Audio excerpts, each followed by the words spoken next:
আজকে আমরা জানবো ইরান কিভাবে পশ্চিমাদের প্রভাব মুক্ত হয়েছিল। 1979 সালে ইরান একটি ঐতিহাসিক পরিবর্তনের মধ্য দিয়ে যায়, মুক্ত হয়ে পশ্চিমা প্রভাব থেকে। কিন্তু কিভাবে এই বিপ্লব ঘটলো, চলুন জানি ইরানের ইসলামিক বিপ্লবের গল্প। ইরানের ইতিহাসে 1979 সালে বিপ্লবের আগের সময়ও ছিল ঘটনাবহুল। 1953 সালে গণতান্ত্রিকভাবে নির্বাচিত প্রধানমন্ত্রী মোহাম্মদ মুসাদ্দেক একটি বিপ্লবী পদক্ষেপ নেন। সে সময় তিনি ইরানের তেল শিল্পকে জাতীয়করণ করেন, যা পশ্চিমা শক্তিগুলো বিশেষ করে যুক্তরাজ্য এবং যুক্তরাষ্ট্র কোনোভাবেই মেনে নিতে পারেনি। মুসাদ্দেকের এই পদক্ষেপের ফলে যুক্তরাজ্য ও যুক্তরাষ্ট্র CIA সমর্থিত একটি অভ্যুত্থানের পরিকল্পনা করে, যেটি অপারেশন এজেক্স নামে পরিচিত। এর মাধ্যমে মুসাদ্দেককে ক্ষমতাচ্যুত করা হয় এবং শাহ মোহাম্মদ রেজা পাহলভি আবার ক্ষমতায় ফিরে আসেন। এরপর থেকে শাহ আরো স্বৈরাচারী হয়ে ওঠেন। ইরানের জনগণের মতামত এবং স্বাধীনতাকে অপেক্ষা করে তিনি নিজেকে শক্তিশালী করেন, বিশেষ করে তার গোপন পুলিশ সংস্থা শাবাকের মাধ্যমে। মোহাম্মদ রেজার শাসন পশ্চিমা প্রভাব এবং আধুনিকায়নের নামে ইরানের ঐতিহ্যবাহী সংস্কৃতি ক্রমশ পরিবর্তন হতে থাকে। মোহাম্মদ রেজার সময়ে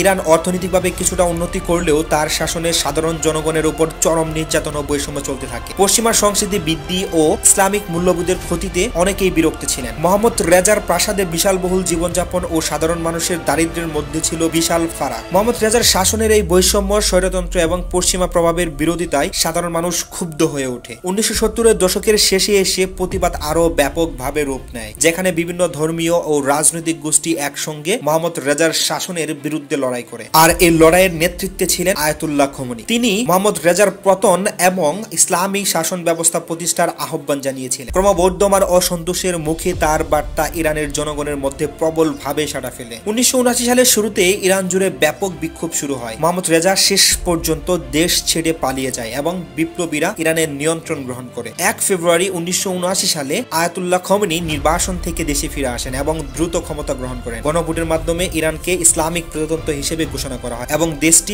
পশ্চিমা প্রভাব থেকে মুক্ত হয়। পশ্চিমা প্রভাবের পরিবর্তে ইরানে একটি কঠোর ইসলামিক শাসন ব্যবস্থা প্রতিষ্ঠিত হয় এবং খোমেনি দেশটির সর্বোচ্চ নেতা হন। তিনি ইরানের একটি নতুন যুগের সূচনা করে, যেখানে ইসলামী আইন ও শাসনকে প্রাধান্য দেওয়া হয়। আজও 1979 সালের বিপ্লবের প্রভাব ইরানের রাজনীতি এবং পশ্চিমা বিশ্বের সাথে এর সম্পর্ককে প্রভাবিত করে। এটি ছিল একটি বিশাল পরিবর্তনের মুহূর্ত, যখন একটি জাতি নিজস্ব পরিচয় পুনরায় সংজ্ঞায়িত করে এবং পশ্চিমা প্রভাবকে প্রত্যাখ্যান করে।